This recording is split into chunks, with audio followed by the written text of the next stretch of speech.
કલાકમાં સુરત જળબંબાકાર થતાં જ એસએમસી પ્રી મોન્સૂનની કામગીરીની પોલ ખુલી ગઈ છે।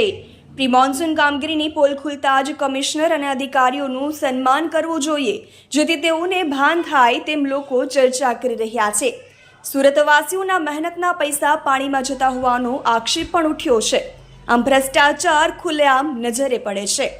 તહલકા ન્યૂઝ સાથે જયેશ પટેલ, સુરત।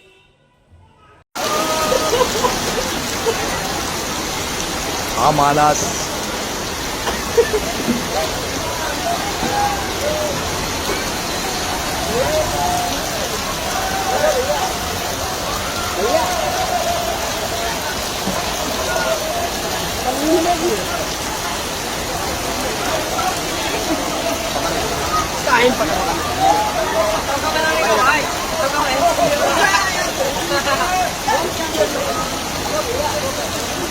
और